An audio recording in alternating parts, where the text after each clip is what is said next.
If your brand belongs in the heart of the yachting world, this is where it happens. Yachting International Radio reaches over 1 million yachting professionals and enthusiasts every month, with 77 million impressions, 220,000 social followers, and 74,000 podcast subscribers. Our hosts are insiders, crew, captains, CEOs, trusted voices shaping the industry. This is targeted, high-impact advertising in a luxury niche. Visit yachtinginternationalradio.com/advertise. Your audience is already listening. Hey, Barrett. Nice to see you. Welcome to Yachting USA. Yeah. Finally, here we are. Welcome to Hill Robinson. I love it. I love it. This is the first conversation I'm having formally with a yacht management company. I intentionally wanted to get a little deeper into this whole podcast thing before I went down that rabbit hole. And this is, by the way, episode number 78. So thank you. Thank you. We are definitely having an interesting conversation and keeping it rolling. A little background here for those that don't know. I started the JMS Yachting USA division 3 years ago. And held essentially the same kind of position you had. I was the president of that company. You're the president of Hill Robinson US. So we have some common ground. We were at one point in time friendly competitors. Yep.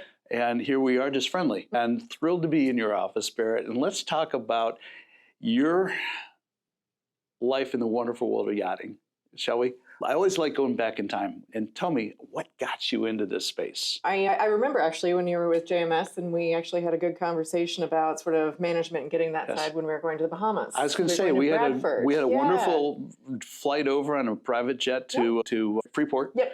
And saw what Bradford was doing with their facility. And they were actually, I thought they were being pretty forward-thinking, intelligent about knowing they wanted to enhance that facility and asking the hard questions.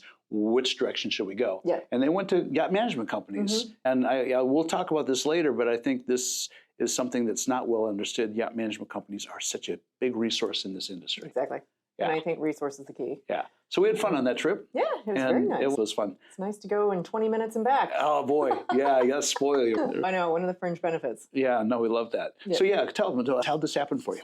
It actually happened just by happen chance. I was working for an auction house and it was my first job out of college when I was outside of Philadelphia. And I was getting a little bit bored with it. Okay. I was a regional administrator. I thought the whole concept of it was great. Art and jewelry and just everything was like exciting. And I quickly learned that working in New York is very different than working in Philadelphia.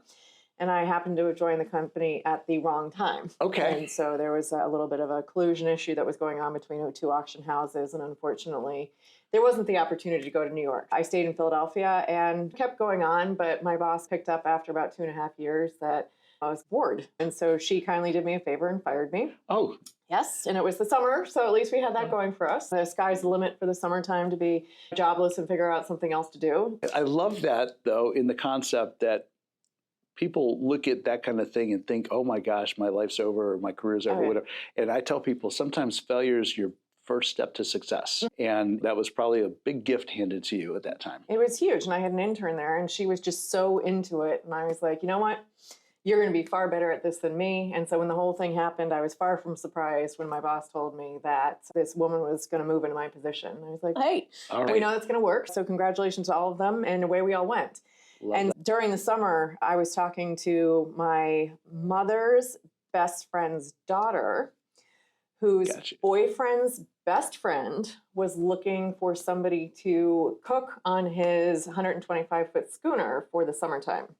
So it was going to be based out of Newport and go up to Maine and things like that. And I figured, hey, my mom taught me how to cook. I can read a recipe. I can try and make things look good. So I said, what the hell? So I just packed up my car and handed my cat to my parents and said, I'll see you guys soon. I went up to Newport, started, and it was a lot different than I thought. I joined the boat in a shipyard, and it was very much a boys' team. The classic yachts and the wooden boats are a very different personality from the yachts that we're dealing with. No doubt. They're stunning, though. They're beautiful, yes. But it's a different mentality, and it's a different type of person. I went into it eyes wide shut and learned daily along the way. And It was great. There was a great camaraderie that came from it. I really enjoyed working with the crew. I was cooking on board, technically the chef, though I don't think I'd ever call myself a chef, not having been formally trained in it.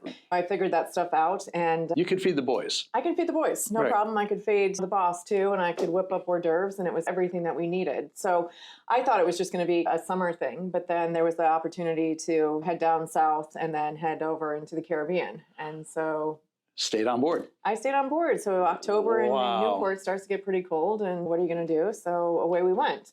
And I remember leaving Newport in the dark of night, and there was like, we were trying to outrun, I think, a squall that was coming through, and it was just dark, and it was wavy, and it was just, couldn't see anything. So it was a little bit overwhelming, I think, going from there. Then having to go into the galley and start cooking gimbal stove, boiling water, things What like could that. possibly go wrong? Exactly. I prided myself in not getting seasick too much, but that one night on the start, it did, and I That'll test you. It will vomited test right you. in the galley sink, and then we carried on. Keep going. It did, but that was the only time, and so Wow. everything just worked out. And it was a year that I stayed on board the boat. I've never worked harder in my entire life, I'm sure. but it was a lot of fun. You know, You the whole learn a Antibes lot. Classic. Learned so much and Yeah. learned that I could do it. Right. And it wound up being me and the crew of 7 boys. And then when the race team came on, there's another 17 people that Now, you're did you dealing get with. up on the deck and help sail the boat? Or you I stayed? did, All yeah, right. I did. I ran the runners and I was on the aft deck, did that, but then I also had to run downstairs and make sure that there was all the sandwiches, wraps, and everything ready to feed the race crew going, and then cooking dinner at night and getting everybody cleaned up. And then I was, to accommodate guests, I had to sleep in the forepeak on sail bags, and it was fine. It was up first, sleep last, and away we went. There So, you go. But yeah, it was a lot of fun. It was a great, again, just that whole classic scene is a wonderful group of people. So when I say there's nothing quite like being on the open ocean under sail, you know what I Yes. mean? Well, the best thing about it too is at that time, this was like 2003 and 4, there was once you went offshore, there was no communication. There was the radio. No There was no Starlink. cell phones. There was no computer. You literally disappeared for the period of time that you were offshore, and then you came back into communication then. But I'm going to go out on a limb right now because Yeah. we're going to talk about crew and yachting eventually. But don't you wish you could do that today? Just just let the boat leave the dock, and all that communication it. shuts down. Wow, that would simplify so many things. it would make, I think just the break is great. There's always something in the back of your head, particularly in the yacht manager role. When you go to sleep and I wake up at night kind of fretting over something, or if there's things outstanding still that you're waiting for. So you can't help it but think about it. And then if you really don't have a phone to look at immediately, or wake up to, for us, 6 hours behind our colleagues and already behind the 8 ball, it's interesting. Right, So it would be delightful. Yeah, I remember that from my days with JMS. Is they were Monaco based, and so their day's half over when we're starting the days. We're hearing about everything. Playing It's like catch up hitting the until- ground running. It's I would that's say real. My day doesn't start until 12. Wow. Yeah. So you're on the boat at sea. That's amazing. And did you rotate to another boat after that, or did you rotate to shore-based, or what was your career path looking like then? It was a really hard boat. It was an interesting program. By the end of it, we came back into Miami, and she was going to the shipyard, and I said, now's a great time to go home and take a break for a couple of weeks. And I got home and then was deciding I don't really want to go back to that particular program. And then I said, it was a nice foray. And then I broke my ankle. Ouch. And then spent the summer at home with my dad and my mom on the hammock. And then I went out to California for a birthday party, and I wound up sleeping on a friend's couch for 5 weeks. And I found a temporary job as a yacht accountant. As an accountant on a movie set. And so I did that for a couple of weeks, and then decided I want to move to San Francisco. And then moved to San Francisco, and I realized San Francisco is a great place to visit, but not the best place to live. So that was short-lived. And then, fantastically, a friend of mine who I'd known from Newport and got to know the first time around working on the schooner, he invited me to come back and work on a Hinckley with him as the mate. So I jumped at that and moved back across the country and got going, and that really was the first day of the rest of my life. There you go. There you go. Was this a motor yacht? It was a sailboat. Sailboat. Okay, It was beautiful a Hinckley, boats. yeah, 7 So days. you stayed in the sailing space for a while. I did. I like it. I think it was something I understood. I grew up sailing dinghies and the likes, but it was, again, just confidence working with a captain that I knew. And then, funny enough, it was an owner who was from Philadelphia, so it all stars aligned. And then just being in Newport again for the summer was pretty awesome. So That is pretty awesome. yeah, that stayed. And then during the time, a gentleman was hired by the captain because the owner had a stroke. And so I wanted to make sure that we were fully trained up medically and knew how to deal in emergencies and the likes. And yeah, the gentleman who was hired came on board for a CPR refresher course, and and, how some things go. And yeah, met a boy. That was Chris? That was Chris. Oh, yes. boy. All right. But, good job, Chris. Yeah.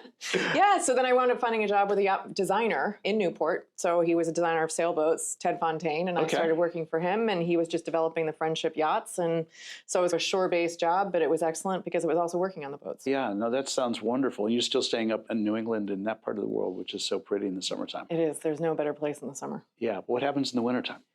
It gets very cold and it gets dark. Yes, it does. And it's very sad when it's 4:15, you're watching the sun go down and there's still a lot of stuff yet to be done. So I'm not really a person who likes being very cold. No. So then there was the opportunity to move to Florida, and here we are now. Yes. Love it. So what brought you to Hill Robinson? My husband had gotten a job with a shipyard. We came down and I was like, all right, fine. I'll just come down and hopefully I can find a job. And so it was a little time working. I still did some stuff for Ted for a while. But yeah, I got a call from Michael Reardon, who was running the shop then. And we had a quick meeting on a Sunday afternoon, and then a quick interview with Nick Hill and Neil Robinson the next day. Wow. And then I started on the Tuesday. Wow. We have so many parallels, because I took Mike's position. He was helping out JMS Yachting when I got involved. Yes. And geez, hey, Mike, you're really showing up. I love it. He's got a great story to tell, too. Yeah, what a remarkable career Mike's had in this industry. And he was wonderful to work for. I learned a lot. Yeah. There's still a lot of stuff that I've learned from him that I tell my team now, saying, well, when do you stop learning? I don't think you ever do. Every day you ought not to, if you want to stay relevant and continue moving in your career, whatever that looks like. You have to. And in the position that I've come in leading the shop here, there's the personal element to it, dealing with the people. So there's the people leadership, which is not my favorite, but you have to learn how to do it. That's right. And then it's reading all the magazines and making sure that you're reading the daily updates and still paying attention to social media to see what's going on with home. But then they're still running a business, and this company is evolving and growing daily. So there's all of those things that we're learning along the way. Every day is a different day. Well, and this isn't an 8-to-5 job. No, sir. You know that. I know that so well. Yeah, that's the reality. It's like you love what you do, but boy, it's hard to turn it off. You almost can't. I know. I don't even bother really trying to plan for vacations or things. You plan to take the day off, and then there's some ginormous thing that comes in. And you're like, that's great. Okay, I'm just going to put that away right now, and we'll keep on. Yeah, no, I totally get it. I really do. So let's talk about what Hill Robinson is. I do understand it's a company that's 25 years in business, and it's really built a reputation. It's scaled very nicely. Run us through just service level services. What does Hill Robinson as a yacht management company offer? Hill Robinson kind of offers everything that the clients need. Originally, it was starting out a little bit charter management, and then we were doing yacht management for this small selection of boats. And so from there, charter and yacht management went along nicely. And as the fleet grew, there came a response to clients' needs and desires. We expanded into VSAT, seeing that was a great service to be able to offer. We've gone into crew employment, crew recruitment, payroll, training, ISM compliance. We've got refit. Refit's huge, particularly for us in the States. Obviously, there's more of the new build side of things that are going on with our colleagues in the Isle of Man and in Europe. But there's a nice complement to the two that is here. So what USCs do you have with Flag? We have Cook Islands, we've got UK, we've got Marsh Islands, Jamaica, we have Cayman Islands, and I'm sure there are others, and I just can't tell you right now. That's all right. Those are the ones that I deal with. That's a nice portfolio. Yes. Absolutely. Yes. And that covers basically everything from what I'd consider A-grade A-list, the flag states you go through if you get a little different kind of program going on.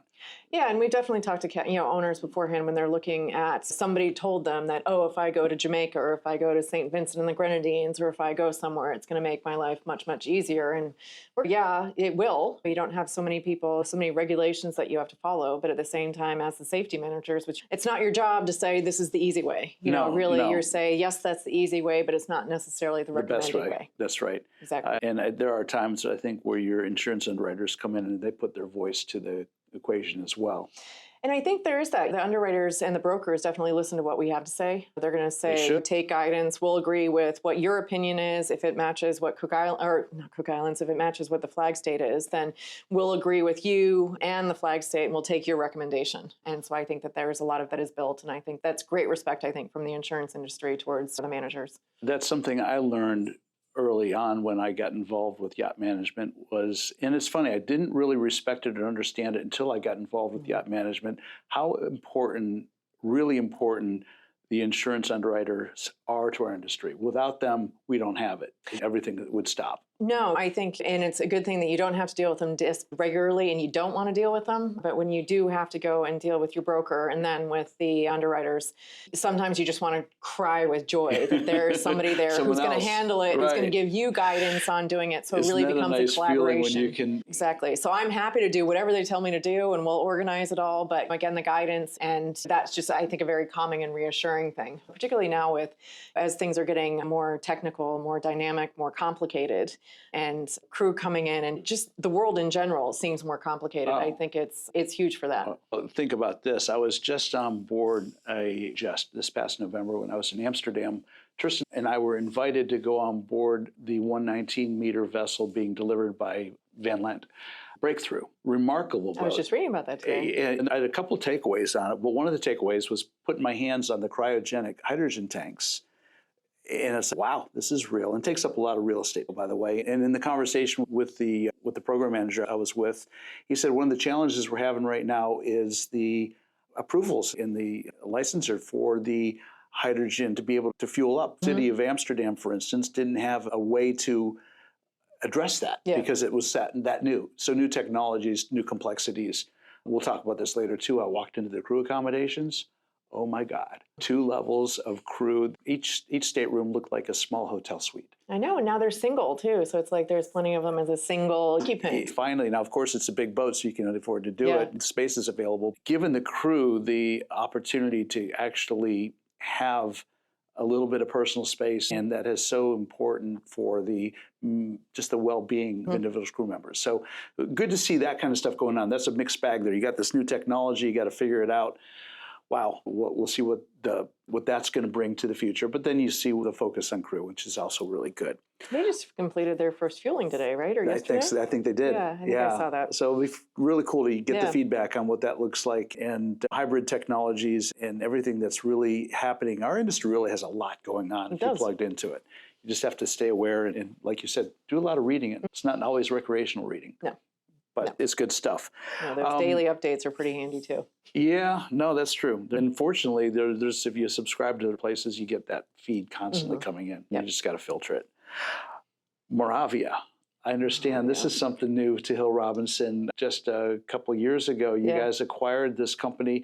When I did my deep dive, I realized this goes way back, at least to 1962. You said earlier early this afternoon, it might be there's a history further with that. It's a Monegasque company? Yeah, it's got Monegasque history and things like that. And again, looking at the market now, we were finding that a lot of the brokerage houses were starting to offer management. And so those places that we used to be an open kind of door, a good mutual source of referrals, things like that, when you're not fighting the same fight, for lack of a better word, started quieting up a little bit, offering their own house services and things. And so it seemed to be definitely within the broker's best interests and the owner at the time to keep it all in-house because of, it's all one place. It's great. So we found there that we're losing a little bit of market intelligence. You're out of it a little bit more, relying not necessarily on those that are brokering the deals, referrals from those that may be looking at it from the outset. It was decided that was something that we needed to do. They did go ahead and purchase Moravia, but they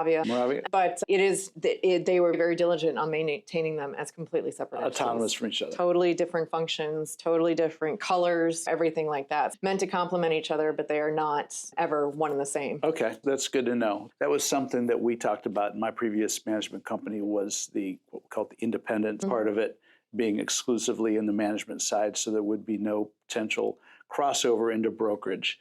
But we worked on that. We worked very closely with brokers, usually independent brokers that didn't have yacht management as part of their suite of services. So there's room for both models in this space, and I can see where you could find an upside to either direction you go in, actually.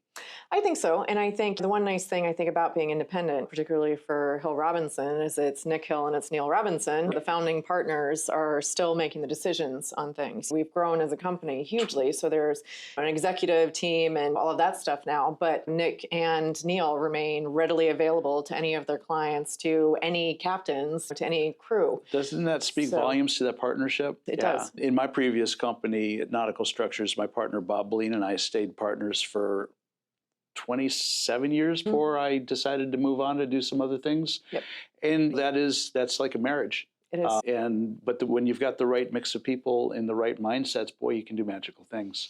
No, and I think it's a great compliment to do them that they have a number of employees who celebrated 25 years. We're there with them at the very beginning. My colleague Giles is just 22 years. My colleague Marianne's 25, and Trina is 25. Think about it. They've been there from the very beginning and have seen how the whole thing has grown. And I've been here, it'll be almost 15 years. And it's interesting just to see how it's grown even in the last 5. Post-COVID, it was amazing again how yacht management seemed to gain value one more time. And that's one of the reasons why I wanted to have this conversation, is to understand the value of yacht management. I'll go out and say clearly that perhaps one of the biggest opportunities I missed out in when I was doing my job at Nautical Structures, which was to find clients, was to build our sales and scale the business, was the resources that were available. And what I didn't really understand as well as I could and should have was what the yacht brokerage community could bring and what the yacht management companies could bring.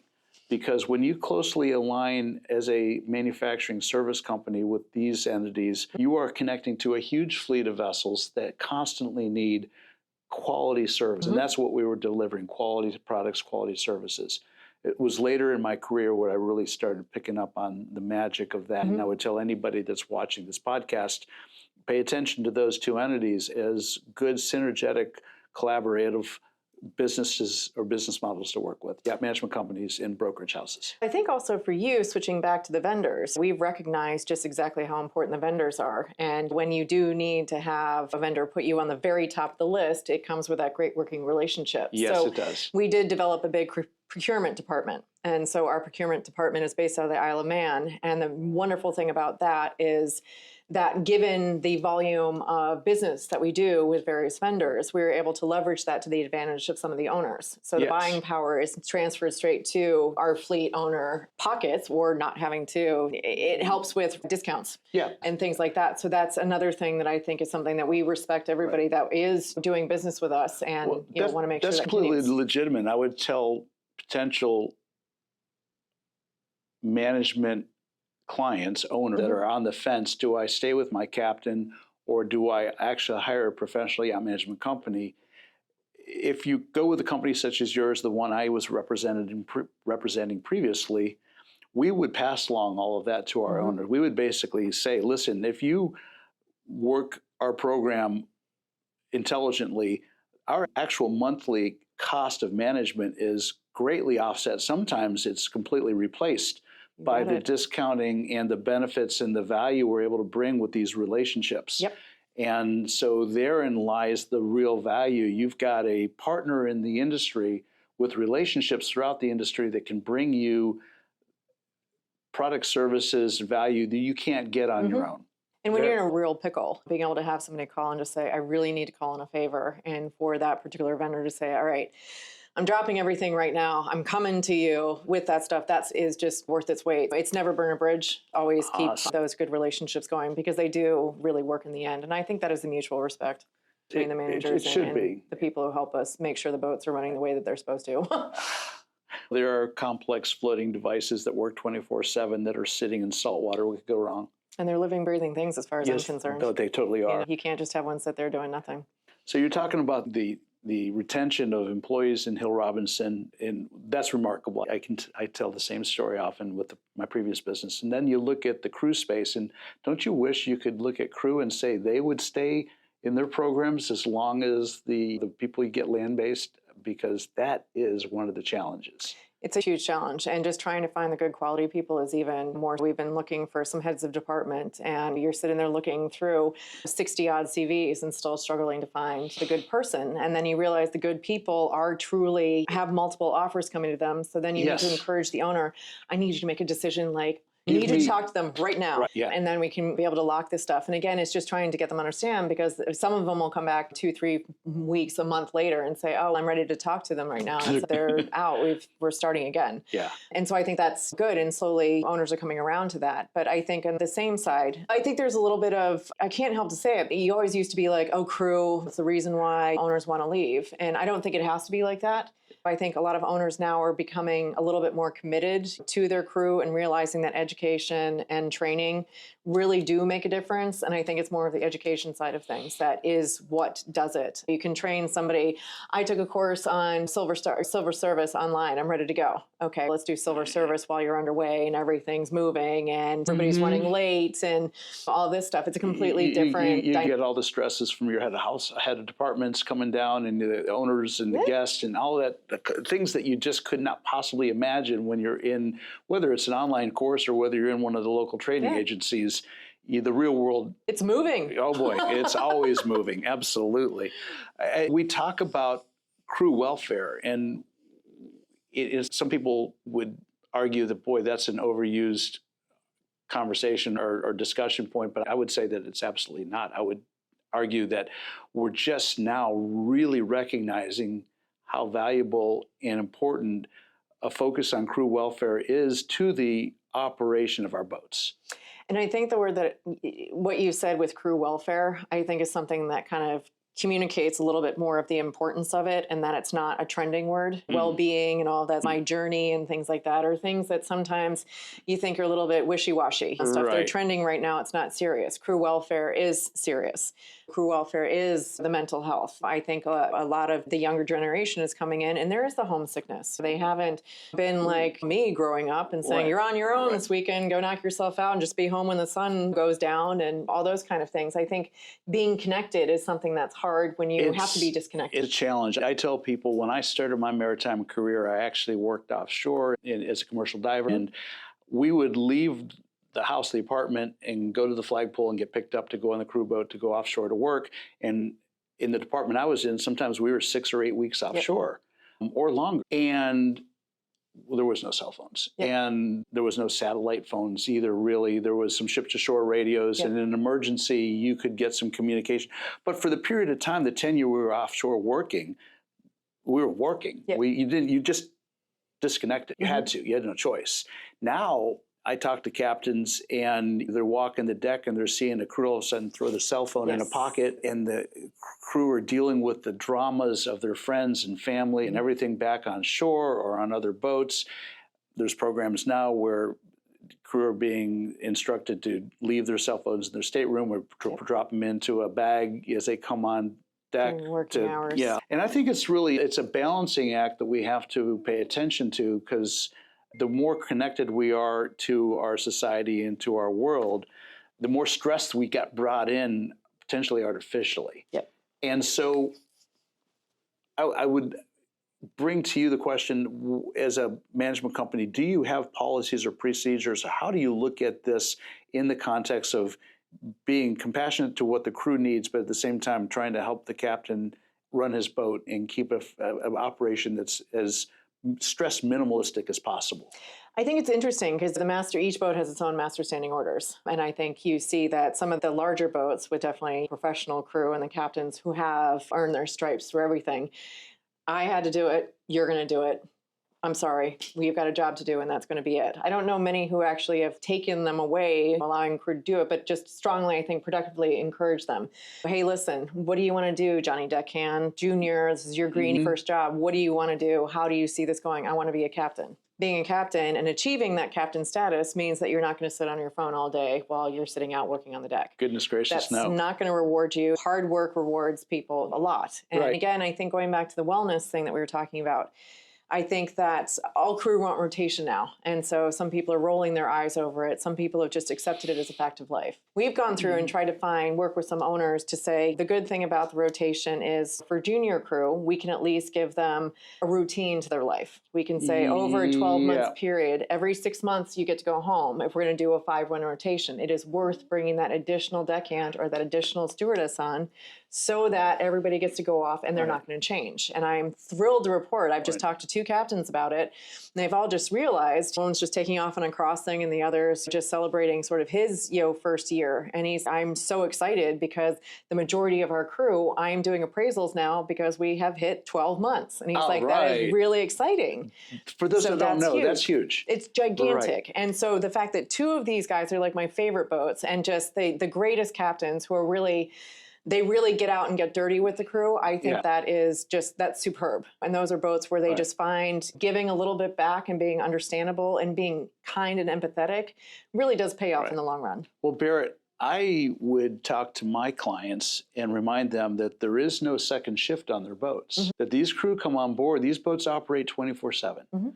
And there are even though there are rules for hours of rest and everything else, be real. When you're actively running the boat, when things are happening, that's a nice guideline to follow. It doesn't always work that way. And so with that understanding, then we have to find ways to give crew some ability to find a break or have something to anticipate or look forward to. That's why it's really important when I was trying to figure out how to support our boats, which boats are going to be in charter versus which boats are going to be purely private. 2 different operations, 2 different sets of expectations, both on the owner's side and the crew side. This is where yacht management comes in and puts their experience and intuition into play as well. And I think that's the one thing with owners, and I think particularly with new owners, there is years of experience. And I've been in this situation before, and I can tell you how it's going to play out. Therefore, I recommend that we take this approach. And you don't have to go through the tough lessons that we've learned or other owners have learned. And I think the one thing that is getting to be a little bit more refreshing is that some owners are really valuing it because they want to see the same faces over and over again and don't like that turnover. They're willing to work with the recommendation. So they realize that in the end, Graham Lord always loves to say it's like $39,000 to replace a deckhand. He's right, with that stuff. It's there. And so I think there's the satisfaction of the family, children being so familiar with the people that are there, just walking on, and you don't have to restart again or recreate the wheel, getting to know you and getting the changes done. I think it's huge. And a lot of owners now are committed to staggering their trips. And this is a lot of private boats who have a lot of family use. And the owners are aware, I'm going to give the crew at least 3 to 4 days in between these trips so that they at least have a chance to take a break, but also enough time to turn things around without it being a rush. Because again, having tired crew or exhausted crew or just burnt out crew isn't necessarily great for the owner experience either. No, it's not. No, it's not. I had one of my best clients that came to me early on, and she said that her interior staff at her estates, her homes, long 10, 15-year, 20-year longevity, and she was hoping to get something like that for her interior crew on her yacht. And that wasn't happening. That was her biggest ask. That was what she hoped for more than anything else. Can you find me interior girls that would hang in there? And there's no promises on that. It's a completely different program. You got to find great leaders. There is no ifs, ands, or buts about it. It comes from the top down. The International Seafarers Welfare and Assistance Network. That's what we call ISWAN. Bring this in because this is for the benefit of crew. And as I understand it, Hill Robinson is the first yacht management company to formally and actively bring this program into your management. Yes. Congratulations. That's really important. I think it's really great. My colleague Kaylee really did a good job at pushing that and making the whole thing happen. I know George is very excited about it. We've talked about it plenty too with the ISS. But Hill Rob, I think now has really changed a little bit and has done a big commitment to committing to the crew. So we have a whole crew services program that not only is just payroll and employment contracts, things like that, it now includes just the human element of it. So there's people that the crew can reach out to. There's grievances that we need to handle. There's harassment on board. We can initiate those things so that we can try and head those things off. With a captain, why did the crew member leave? Let's get to the nitty gritty first, and then we can figure out if it's something that we have to fix, or whether or not it's just a time to move on and the personality just didn't work. Sometimes you it happens. You need to drill down and find out what the root cause is. And I think it's now listening when it's hearing that stuff. And again, we have the Hill Robinson Academy, which is a whole training platform with like over 7,000 courses that are on it. Wow. Which includes everything from, okay, basic Excel, and we all need to be freshed up on that, but also just with how to deal with conflict, how to read a room. And I think sometimes with a lot of crew, particularly new ones who are very enthusiastic, coming on board and just saying, hey, boss, you're going to love me and this is going to be great. I'm the best thing ever. That doesn't sometimes go well. You've got owners who want the crew not to be seen. They don't want to be around. And then you've got some families that just want the crew to be part of the experience. Part of the family, They're right. part of the family, and that's essential to them. Yeah. So again, it's all that reading the room, but also just, I think, growing up a little bit. With iSwan, it goes a little bit deeper than that because there is that helpline. 24/7, right? 24/7 helpline. And if somebody is just having a bad day, there's somebody that you can call and somebody's going to be on the other line and they will just listen to you. And it's also not just for the crew member, it's extended to their family. No, wow. So it supports the family on the beach then. You got it. So if a partner's at home and is worried about something or is nervous or anxious, this service is also available to them too. They've got a telephone number that they call and there will be somebody on the other end. Yeah, yeah. But this also, I don't mean to connect it directly to iSwan, but when you're on a small, when all boats are small, you're on the ocean, so even the big ones get small. One of the challenges for crew is that if you do need to speak to somebody, your privacy. Where are you going to go and have that conversation? And that's something that when I talk to yacht builders and designers, that I ask that question, are you thinking about that now? Because we're in a new place in thinking about boat design to understand the crew's role. I mentioned that 119-meter fed ship that we looked at and the amazing work they did in creating crew spaces, and that would be like the gold standard that very few boats can achieve because it takes a lot of space to do it, and an owner's commitment to allow it. When you're all of a sudden dealing with whether it's bullying or you need to talk to somebody, that's the other part. Where are the safe spaces? And not a lot of boats have those safe spaces. They don't, and I think a lot of crew do rely on their cabin mate to be their sounding board and to be the person that is going to offer them a little bit of support. A lot of people don't want to go up and complain about a captain because I don't want them to know that I'm wanting them to be gone because I don't like them or they didn't teach me, weren't nice to me. Again, I think right now with some crew, some are a little bit more sensitive than they maybe should be, a little bit tougher skin. If a captain barks at you over something, it's generally because something's not going to be done, and it could be a problem, and it could be a safety issue. It could just be something, or it may be something that they've told you multiple times over, and you're still not paying attention to it. So they shouldn't look at it as something that's personal and a day-to-day thing. And sometimes also the captains have a lot of stuff going on, but those out, I don't think that they are a lot of the time sincerely doing it just to be mean. That's a tough job. Yeah, they were mean to me, and I'm going to go and file a grievance over it. Okay, how were they mean to me? They barked at me while I was polishing something. Okay, maybe what were you doing? Yeah, I actually was hanging over the side and not doing what I was supposed to be doing. There's that kind of stuff. And yes, there are definitely some captains I think that we have to train up a little bit to be a little softer, the sensitive thing, but I think a little bit more tolerant. I think the one thing is you really have to mind your response. Mind the gap, count to 10 seconds.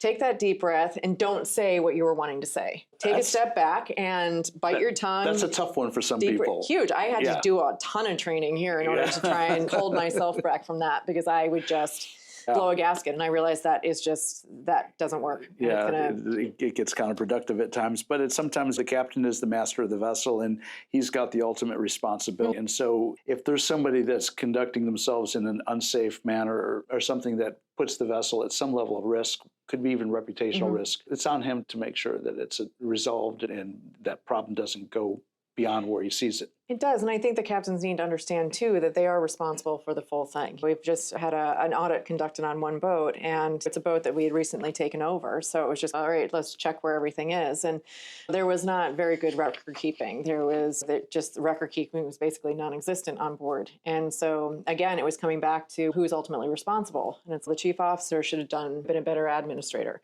The engineer should have known that he was supposed to keeping records of service and things like that. But in the end, it does come down to the captain, who's responsible for leading that and making sure that everybody is doing the job that they've been assigned to do. Yep. So I wrote down a statistic I thought I'd just put out here because I knew we'd get to this point in the conversation. Let me know what you think of this, because it doesn't surprise me. A 2018 iSwan survey revealed significant welfare challenges among superyacht crew. For example, 82% experienced low morale sometimes, often, or always. 55% of female respondents face challenges accessing mental health care. I don't know why necessarily they segregated the female respondents from that, because I would imagine the male respondents, maybe fewer male respondents are trying to access mental health care. I don't know what that looks like. But the point being, this is a reflection of a poor morale standard on board yachts right now. And I know there's a program called CHIRP, that crew can reach out and make an anonymous report to CHIRP about conduct and things that are happening on board these vessels, and then CHIRP should be doing their own investigation and taking that report seriously. And then you have your DPA, and this is something I wanted to ask you, because I think the position of the DPA, the designated person ashore, for those that don't understand the acronym, is one of the most important decisions you make, because that individual in an emergency, for instance, let's say something happens to the captain, that individual has to take on the role of the captain, make some decisions on behalf of the captain. And if you haven't had that hands-on experience, how do you do it? And yet I'm aware of some people that have been designated DPAs that have not really even spent time at sea. So as an industry, how do we take that serious? What's that look like? I think that yacht managers who do have onboard experience, whether it be with a cruise ship, whether it be on the commercial side with tankers or things like that, or again, working divers, working oil rigs and things like that, but also just working on the yachts. If you worked at sea, on the ocean. You understand how terrifying a particular situation can be. And so I think that gives you a lot of what can go wrong. And so I think obviously the role of DPA is to be able to handle emergency and be able to handle it efficiently. So I think, to me, having everybody who is capable of doing that is huge. Right now we've just had a shift. Our DPA is retiring, and then we've had some changes within our compliance department due to retirement. So now we're reassessing and bringing the next people up who are taking over as the DPA, CSO, that stuff, and new compliance managers. And those that are stepping up right now have been both either on Navy ships or they've been on commercial yachts. They've spent time in the commercial arena, and they know just how important timeliness is. And again, that's exactly the role of the DPA. And again, the managers, it's safety first and foremost. There must be somebody on the other end of the line. DPA not available. Who's going to go through the cascade to be able to handle everything? So you always want somebody who's going to be able to do it. Hence emergency drills internally on a regular basis to make sure that if the receptionist answers the phone, she knows what she's supposed to do. That's right. We sometimes talk about red tape. And this is a nice segue into the owner's dynamics into yacht management, because as a professional organization, a professional company, you're delivering professional services to a standard. And this is where I think the yacht management company truly finds its value, and at the same time is subject to some of its most harsh criticism. What's been your experience in that owner dynamic interface? The thing I like to say is the yacht manager, the owner has signed a contract with the yacht manager to look after their asset. The yacht manager is responsible. If something goes wrong, it could very well be the yacht manager who goes to jail. Nick loves to say that to emphasize a point. That'll get your attention. So it really does. And sometimes it's in jest. At the same time, there's a huge liability that the managers are undertaking. And so therefore it is in our best interest, and obviously in the best interest of the owner, to make sure that everything is done safely and unfortunately by the book, by the regulations. And going back to the flag thing, you can go the easy way, but we don't think that's the best way. And we found in certain situations, and I think most immediately with first-time yacht owners. I think they want what they want and they don't understand why they can't necessarily get what they want. And as we were talking about before, they don't know what they don't know. They don't know what they don't know. And they're not used to being told no. Exactly. And nobody wants to say no. No, of course I keep not. saying the last thing I want to say is no, and we'll look at every avenue possible to figure out a way in which to be able to accommodate it. But sometimes the answer is no. Right. And I find that I would really, sometimes it's hard when you've spent so much time working on a recommendation, writing up a report, writing up all the facts, and we've given you 3 options, and this is the recommendation that we say, not the shortest time, not the least inexpensive, but this is going to be the best way forward. And sometimes it gets very frustrating when that's dismissed. There's a lot of time and effort on a lot of people, and that's doing it because we sincerely care. And then to have it fall on deaf ears is something that can get frustrating from time to time. Owners sometimes look at it as either an optional type of service or an adversarial type of service. They do. I'm going to go and find somebody else who's going to tell me what I want to hear. If another company is as good as we are, they're going to tell you the same thing. So in your experience, what are I have my own, but I want to hear it from you. When you look at owners that come in with a particular size boat, where's the sweet spot? To me, I think if you're going to commit to something that's in the 60-meter range, you're going up, that is a major investment, and you need good quality crew to look after that. That is a dynamic boat at that size. It's of huge volume with those, and I think there's just so many things that can go wrong. It's going to cost you a lot more money. And I think when you do go to this size, and I'm just going to say it based on my experience, you get the more professional crew who are ready to go and jump on that boat. It's a really enticing platform for them. It's a place, it's something that can go the long distance. And when you moved into that, I think you've got an owner who is committed. They want things done well. They're going to look after the boat. Most crew that come into this space are looking at those boats going, that's where I want to be. That's where I want to get. That's when I get there. Which is interesting because living here in Florida, in South Florida particularly, the yachting capital of the world, you look at the fleet of boats we have here, and they're the 25 to 40 meter boats. And arguably, they need yacht management probably as much, if not more, than the bigger boats do. And they're the ones who are least likely to listen. Yes. Based on my experience, I don't know yours. Well, what do you think is the best? Listen, we were always happy to look at the bigger boats because we knew they were going to be easier. We knew that the crew was going to be easier, the owners were going to be more seasoned, more experienced, easier to deal with. The whole program is easier. But at the same time, one of the takeaways I had when I started working with my clients here in South Florida and really in the eastern part of the United States, because I had them from New England all the way down to St. Kitts, it was like a 50-50 proposition. Half my clients or the potential clients were purely price focused.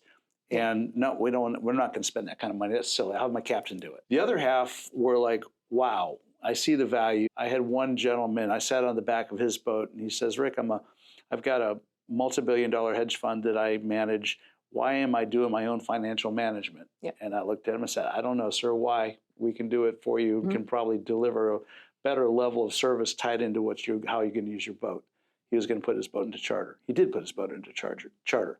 It's a hit and miss kind of thing. But I would say that the fleet of boats, in particularly the 100 to 130, 140 foot, they really need good management. And they don't know what they don't know. That's where they're missing out. And that's where I think the problems show up. When you look around and see the stuff that shows up in social media with all these boats that are having issues, that's where it begins. I agree with you on that, and I think it's the willingness to listen. A well-run boat is just going to be a dream. Well-maintained, well-maintained, like it's worth it. You just have to step on and just enjoy yourself, and when you step off, it's going to be consistent. And so I think a lot of the time with some of the smaller boats, going back to I'll just have my captain do it, a lot of family offices that we've started talking to a little bit more, and the family offices are becoming more and more, I think, introduced to the yachting industry, particularly as wealth has grown in the United States in particular.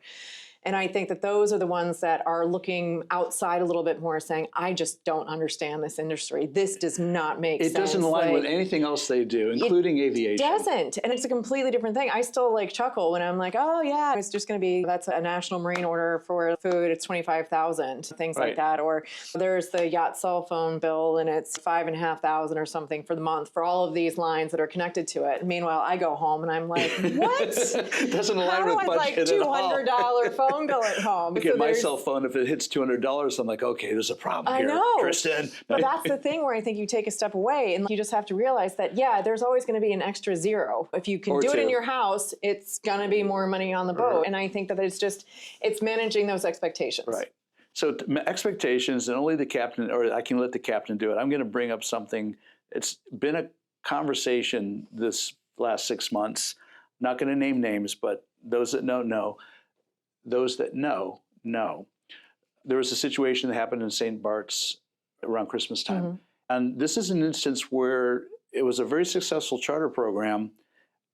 The captain did an exceptionally good job of marketing the boat and delivering revenue to the owner, to the point that the owner's, okay, cool, you run, you go. He had a yacht management company. Yep. Captain compartmentalized the yacht management company and the DPA from the owner, from the management company, finances. They were all in their own box, and the captain oversaw all of that. And it worked really well until it stopped working. Still didn't. Until it didn't. They had an accident with their tender. 12, 13 crew were hurt, 3 grievously injured, one almost killed.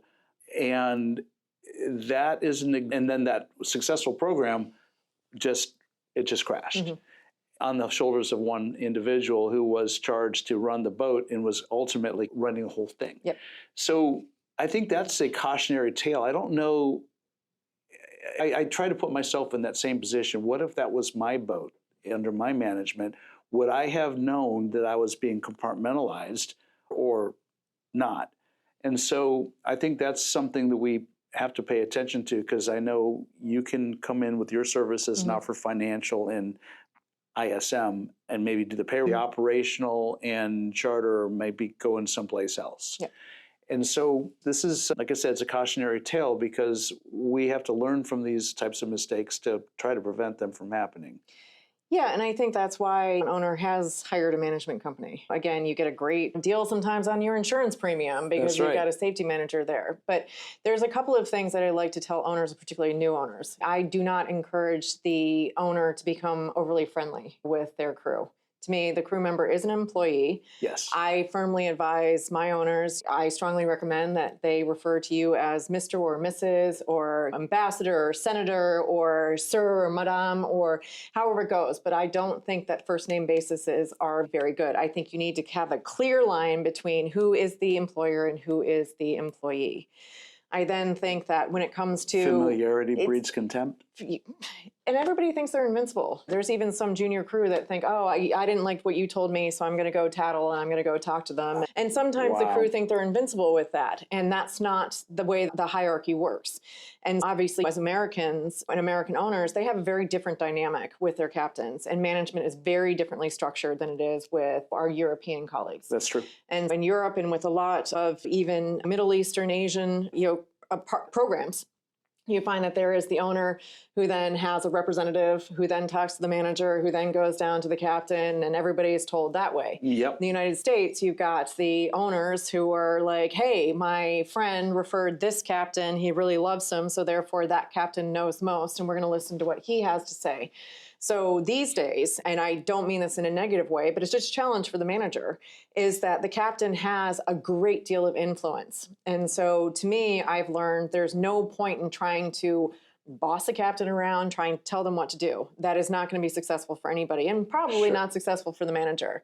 To me, I like to encourage that it's a collaboration. I am here to make you, captain, look good so that the owner is super happy and we all have something to do tomorrow. There you go. And so that's my take on things, is it's a collaboration. I'm here to support you. You've got better things to do. You need to run the boat. You're running a small hotel. You've got people issues, mechanical issues, guest issues, everything like that you have to deal with. Allow the manager to absorb a lot of that, not responsibility, but the administrative side of things. It's our job to keep you up to date with regulations. It's our job to make sure that owner wants to have 100 people on board the boat at anchor on this particular night. How are we going to make sure that's done safely? Can the boat accommodate that? Can the boat have capacity for it? So at this particular point, that's where I'd like to say that this again is, you've got such resources and so many advantages to using a manager to help you'll learn the lessons that they've already learned.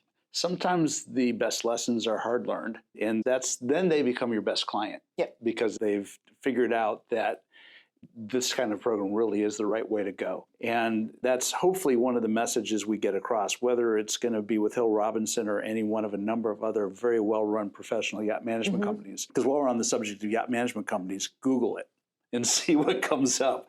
And it's, oh my God, there's 1,000 of them that show up. And I would dare say that there's maybe a dozen what I'd call really top tier yacht management companies in the industry that do this job to the level and the standard it should be. And we're talking to the president of one of them right now.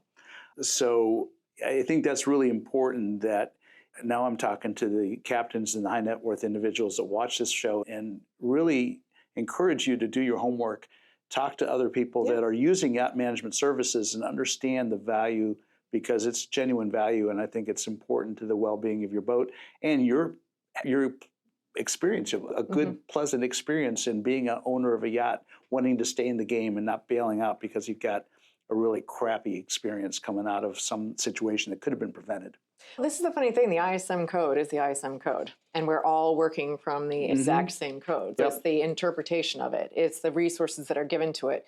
There are personalities that are at play here. I have to sit there and look at clients that are coming on, and I'm like, okay, that yacht manager isn't going to work so well with that particular captain. That yacht accountant isn't going to be a good match for them. This one is going to be perfect, and it's going to be great. I've got so many of my team that are personally responsible for captains coming back to the fleet after they've either switched boats or they've gone to something else. There's been an ownership change, and they're like happy to come back because they enjoyed working with a team member so much. And to me, that is just, it doesn't get any better than that. No, and I think that it's, again, each company's approach to it. We're very hands-on. I deliberately invite myself on board for lunch, for better or worse, just to get a feel of what's going on in the mess, pick up on the vibes and things like that. We have a hands-on approach to things. There are others that aren't, but or on an as-needed basis. You've got some of the really big companies who have the boat builders that are part of the family, but still sometimes there's a challenge with getting things done. And again, I was talking with somebody, it was like, if they have this and that, then why aren't you getting the answers? And why isn't the right hand talking to the left hand and all of this? But I think it's also interesting for an owner to talk to somebody outside just to get a different opinion. They should. Absolutely. And I think and people do change, cycle through. I've started to see maybe 5 years is the cycle that people go through a manager and then decide that they're going to make a change. Circumstances change. I'm going to a different location. Right. Boats change. You got it. And so personalities change. And so I think the one thing that's interesting, we've got 12 offices around the globe, so we can do the 24/7. But it's really interesting working with your colleagues and trying to work together on a singular project. We've got a U.S. fleet we look after from here. Generally, the U.S. owners, the boats that spend a lot of their time here. Right. They go to the other parts of the world. You We're hand able them to off. make an introduction to somebody. But we found in handing it off, it doesn't really work. So you got to maintain your client service team in the same office with a person on the ground in the same time zone who can say, I know this person, I know that, I can answer you when your yacht manager's asleep at 3 o'clock in the morning. It's 8 a.m. for me, and I'm jumping right on it. So there's that. But like I was having a chat with a colleague of mine, and so sometimes there have been boats that we've tried to breach the gap and say, okay, we'll deal with accounts on this side, and you do with all the rest of it on that side. And we're finding sometimes as great as it sounds, it doesn't work well because, again, the struggles with communication, the time differences, often the language differences, expectations. This was really urgent. You don't understand. You didn't tell me that was urgent. Okay, I should have, and I would thought you were like connected to my brain and picked up on my mind. Seriously. So there's those things. And it's funny because it is communication and all that stuff. And again, finding internally, sometimes there are the struggles when you're dealing with the different offices, just because that sense of urgency might be lost in a different, it's the end of my day, it's the start of my day. Why can't you get this to me before the end of the day? I need an answer. So you got to, I think, be very aware of times. You do. And that said, you do also bring that benefit of those multi-offices over multi-locations so that when something happens at 2 o'clock in the morning, there's somebody in the organization that's on watch. Yeah, you're not waiting for 8 o'clock somewhere in the morning to get a problem addressed. Yeah, that's important. So yeah, we have one of our med fleet boats is over here and they had a problem. And so immediately brought us into it. And it's like, all right, we know this person, we'll go in. We know this location, used to live there, all of this stuff. And so it's really great when it all works out that way, that you can still keep the, okay, I'm handing off to this person. Here's the notes right now. We're going to keep it all going. The captain being the consistent one, but it's just, you've got all considerations that are being made. So That's right. sometimes having a whole lot of hands in the cookie jar is great, but sometimes it's also a little bit of a hindrance because it's, oh, wait, hold, I didn't agree with that. Oh, did you mention this? And again, bless everybody who just wants to do a really great job and resolve the problem. But again, I think there's just, we all are still learning. That's what we do. Collaboration's interesting. That's what we do. And it's good to be able to pool resources and have that because, you would know. have had that at JMS. Oh yeah, that was the easy button. Yep. That was what made what we did over here so possible. Is they had an amazing and they still have an amazing organization of resourceful engineers and managers and accountants and everything you need to deal with whatever problem comes up. You can't do that in every location and then support that overhead and be competitive or be nimble. I think being nimble is really important too. And I think keying on that word support, we've had the unfortunate situation of having to deal with crew members who have passed. And so Yes, that's there's real. investigations that you have to do, and sometimes the person who's local is the person who's going to get there first. And speaking from firsthand experience, I can't tell you how much I've appreciated just the support of colleagues on the other side saying, I will keep this going and you need to go to sleep. You need to take a step away from this and I'll keep that going and you come back on and hopefully I'll have answers for you here. And so I think for better or worse in those really bad, terrible situations, just having somebody that you can lean on, trust and rely on, I think reliability for a yacht manager is key. And if you get into this space and think that you're not going to one day deal with that, you're unfortunately greatly mistaken because, first of all, as long as men have been going down to the sea and women as well, bad things happen. And it's just the way of the world. It always has been, always will be, never change. And then you get into the crew welfare, and then you get into things that unfortunately do happen on board boats or while on the beach, while on a trip. And whether it's a motorcycle accident or a suicide. It's serious. You've got a serious illness. All of a sudden you collapse and get to the hospital and the heart stops working and that's done. You're terminal on things. And I guess the thing too with the yacht managers, you're not just dealing with the crew member, but you're dealing with obviously all their colleagues that are working with. Which are family. They are family, but then when you're actually having to make that telephone call to the family and making the arrangements, you're all looked after, every question's going to be answered. There is that whole follow through of closing it, but then anniversaries come. You still got to remember that somebody is not coming home this year again, and you still have to be somewhat aware of that. So that's where I think the relationships really start to build. Very aware I think of that those are hugely important. It is. And so I think that is, if you're sitting on the fence wondering, is yacht management something that really would benefit my program?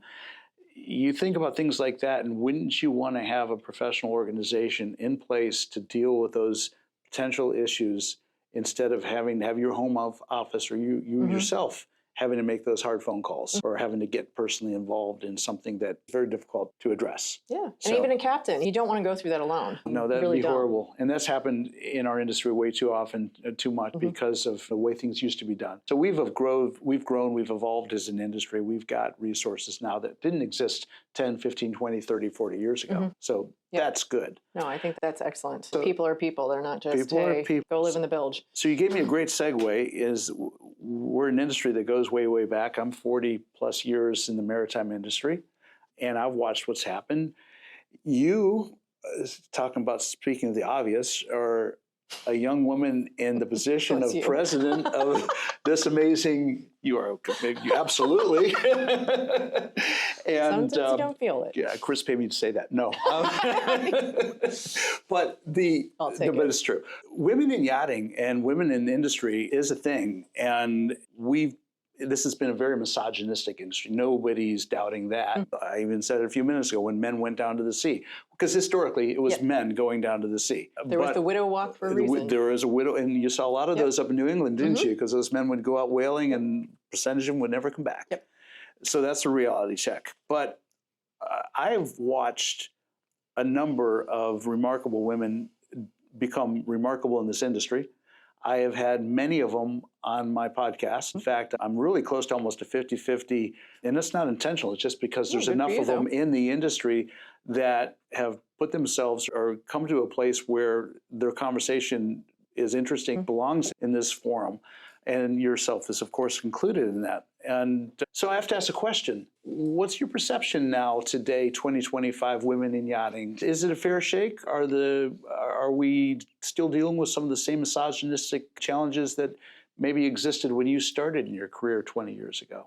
I think it comes from it becoming a possibility for more women. Let's just go to the boats, crew. You always have this whole thing. Deckhand can go to lead deckhand, can go to bosun, can go to second officer, chief officer, captain. Right. There's this perception that for the interior, which is traditionally female, it's you get to be a junior stewardess, second, second, Chief. Purser, boom. So you're never offered any position of being in command, per se. God bless the likes of Captain Sandy and Sally Wilkins and Nicole Fawcett, and all of those out that are really doing a great job. Yep. And so they've taken advantage of that and they wanted to do it. So to me, I think there's all the advantages in the world. I think it's just getting the women to understand it's theirs to be taken. Well, when I was counseling potential crew members coming in and they were on the fence, I would say, particularly on the smaller boats, take a path deck stew if you can, because then you get the interior side, you get the exterior, and you might find that you really like working deck. You might like the carpentry and everything, the precision of that stuff. Absolutely. But I think moving ashore, it used to be for a while, and I had chatted with Nick about this a little bit, that he thinks that women in general just make better yacht managers because I think by nature, we don't have an ego to fight on things. I can sit back and say, let's talk about wine and bread for a little while rather than what else is going on. And I think that women by nature are multitaskers. I think just goes with being a mom. I'm not a mom, but I watched my mom who was working and just doing everything. You can drop a task and then pick up another one, complete that, and then pick up where you left off. Detail-oriented, too. And I think that's to our advantage. And I think that a lot of the successful women that I've known have proven that they're multifaceted. With being able to do it. And I think that the really successful women who have moved in have seized an opportunity. It may have been a nugget of something that's come through, but it's been something that's been given as an advantage and it's yours to lose. And so I think there's that bit of speak up. When you go to a lot of the conferences and things like that, you'll hear the men speaking up and, no offense, posturing on things and carrying on. And you won't see a lot of the women saying anything. And even if it's just a comment on something, it's just say it. Make your voice heard a little bit more. I still remember Catherine Kent saying, it's all of your problems that we have to deal with rotation now. She's like, all of you have facilitated this. And I just remember that with her coming in and her heels and just looking drop dead gorgeous and pointing her finger around at everybody, but it made like a statement. So interesting. Those are the things. And you just look at the likes of Erin Acker now, everything that she's achieved, and now she's going just on moved her on. own. I know, I love that. I know. Yeah. So I think that's like the second coming. And I think that there's a lot of recreation there. That's good. But I think that you have to have a lot of confidence in a male setting. You know, because I think you have to be confident. If I'm going to be the only one in the room, then... So at the risk of being politically incorrect, which I never am, no, but really, I try to be sensitive. Yeah, we all are. I think we all have our biases, whatever. But I've been involved with, and I'm vocally supportive of a lot of women-centric organizations in this industry. But then I also look at some of the things that are going on, whether it's Yacht Femme or professional women in yachting, and some of the things that are being done to promote women in yachting. Bravo. But do they start becoming a self-serving platform for women who want to find a way to scale in this business? Is the conversation gone too far into virtue signaling, or is this still really something we need to perpetuate and maintain to give women that leg up that they otherwise may not have in our industry? I think it's great from a support network just with women together. You're a sorority. There's that. I always equate the industry as a fraternity. Everybody turns up, knows somebody somewhere, and we all are doing the same thing. You got it. And so I think a lot of these women's groups are very, very much like sororities. I think they celebrate the group that they have and all the wins internally. And I think that being able to project those more outside and demand the recognition for that, blast a press release, put that person, as we discussed, everywhere. But I think that it needs to be more outside. I told you before we were sat down that to celebrate these victories that are just, it seems so significant for women, but is it really that big a deal? Right. If somebody has been appointed head of a build company or a design house or things like that, is that truly so remarkable? Is it really because it was a woman who was there, or is it because she had the exact capability or better capability than any other candidate at that there? time, and had the vision and whatever that innovation looked like, and that's how it came out? It's funny because my dad said when I was a kid, I was like, "Why did you name me Barrett?" And my dad was like, "What did you want to be?" And I was like, "Jennifer," or something like that. And my dad said, "One day you're going to thank me. Just because you can't find a license plate with Barrett on it, or you can't find the Coke bottle with your name on it, trust me, you're going to appreciate it one day." And actually, in this particular industry, it has been wildly to my advantage, because I can't tell you how many times I get addressed as Mr. Wright. Oh my goodness. I can't tell you how many times I've written back to people, and I won't necessarily correct them on it, but then there's a conversation that's followed up, and it's a different voice than what they were expecting.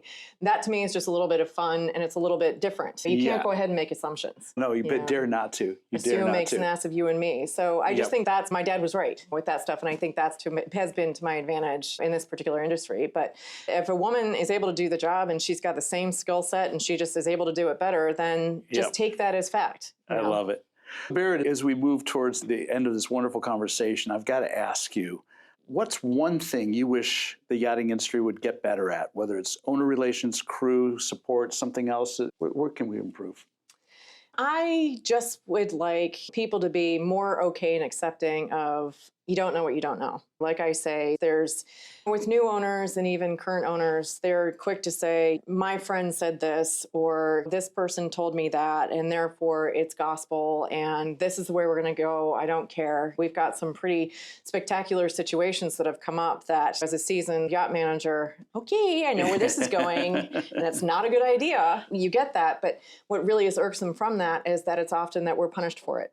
So again, you get the accusation of you're intentionally creating red tape, or why are you making this so difficult? And it's truly not there. It's just, this is what the law says, and this is what current situations are. And this is, again, we were talking about Russian sanctions. Yeah. A lot of us took a hit with that. Oh, yeah. And that was just the way of it. That was the law. So unfortunately, that's the rules that we have to play by right now.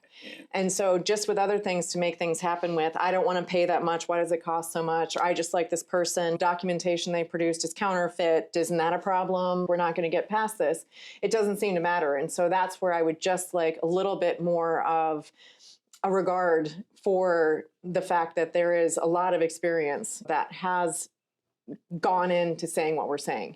We've been there, we've done it. We don't want you to have to experience the same. Yes. And again, I like to tell people, why, crew member, would I not make sure that you're getting paid? Because if you turn around and decide to sue the owner, then guess what? That's just a lot more paperwork for me to deal with and a lot more of my time to do, and I don't want to do that. Of course, I'm going to make sure that this is all done correctly. Of course. I don't want to be, nobody wants to be sued. Nobody wants to go into wrongful dismissal, all of that stuff. So again, it's, I don't want to do it, so let's do it the right way to start. You're right, absolutely. Exactly, call me selfish for that, but that truly I think that's actually, I will be selfish there. Or intelligent. I think intelligence probably a better adjective than selfish on that one.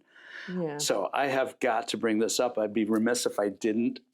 My apologies ahead of time, but your husband, Chris, great guy, really great guy, amazing yachting professional. He's probably one of the very few guys that I would ever want to have involved in managing or running a refit. Got nothing but respect for him. Also happens to work for Hill Robinson. What's that like? He's basically an employee from about 8:30 until 5:30. Okay, there it is. Oftentimes we just say, oh, Wright is a very common last name, so no, there's no connection until like after hours or whatever. It's interesting because we have two offices. So obviously we've got our office that's up in West Palm Beach, right near the Rybovich shipyard. I was just up there. It's a beautiful office, beautiful view. He's now fine and get to see everything. Got the locks fixed? I know, but it was nice when we were actually in the travel pit, but I digress. Okay. But I think one of the advantages that we do have is I do know what I don't know. And so I'm not going to go and get involved in his side of things. I'm not an engineer. Right. I've not hauled a boat. I've not fixed a boat. I've delivered them, commissioned them, but I've never fixed them, and I don't know the first thing about them. He's an amazing resource. But a very good resource. And it's similarly, for me, it's thinking out things and who rely on me to reword things, or when it comes to proposals or presenting things, it has to be a united front. So you've got, there's the precision that needs to go with it. And I'm not going to say that Chris isn't one who's been hauled to human resources before, because he often likes things his way, and that can sometimes be problematic with equally commanding type people. But yeah, and I'm going to be honest with you, I've had colleagues come into me and say, oh, you treat him differently. And I was like, you know what? I really disagree with you on that, because I think that he is under even more scrutiny than any other person, because I need to avoid any of that favoritism and keep it professional. So probably more than anybody, he's got the he does. So he's under more, there's a lot more of the disagreement. I don't agree with you, and you're not going to do that. Good. And so it might be a little bit of a disagreement on that disagreement. In the end, I'm the one who's been appointed to do this job, and I love it. For better or worse. I love it. For better or worse. And you guys are a great team and two wonderful people that I love and respect in this industry. And Barrett, I just have to say thank you so much. What a fun conversation this has been. I feel so honored. It's no, such a treat. No, this is my treat. This is cool. This is Yacht Management 101. We got to talk about it. We went down a number of really cool rabbit holes. And I hope the takeaway for everybody is that this is a complex business with a lot of moving parts. And it's something that you guys really want to have as part of your program if you really want to have a scaled professional program. I just want to say to you, Rick, that you're really in a dynamic position. You have been a manufacturer for things. You've been on the delivery. You've had a service to sell and people want it.